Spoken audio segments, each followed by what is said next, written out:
Ինչպես է ստացվում, որ Լեռնային Ղարաբաղի նոր ընտրված նախագահին ռուսները ուղղաթիռով բերում են Հայաստան, կարողանում են բերել Հայաստան, իսկ նրանց հանձնում են Ալիևին, այնպես ինչպես այդ 80 տարեկան ծերուկին հանձնեցին, նույն կերպ հանձնելու են այստեղ Սամվել Կարապետյանի դրած տեխնացուին, նույն կերպ այս ընտրությունից հետո հանձնելու են Ռոբերտ Քոչարյանին, որտեղ տեսնելու են, որ նրանք հաղթելու շանս չունեն,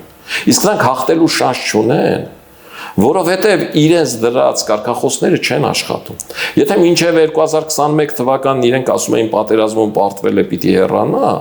2021 թվականին Նիկոլ Փաշինյանը գնաց ուղիղ քայլ, ասաց պարտվել են պիտի հեռանամ, թող ժողովուրդը որոշի։ Ժողովուրդը եկավ որոշեց, որ Նիկոլ Փաշինյանը պարտվել է, բայց պիտի մնա։ Դրանից հետո նույն կարգախոսը պահել, որ պարտվել է պիտի հեռանա, հետ քաղաքական թողինձներ են իրենք, իհարկե սա կավամտություն է։ Հիմա կբռնեն դրա համար դատի կտան։ Այնքան դատի են տվել արդեն հոգնել եմ, էլ դաշնակներ, էլ տերտերներ, էլ չգիտեմ ինչ։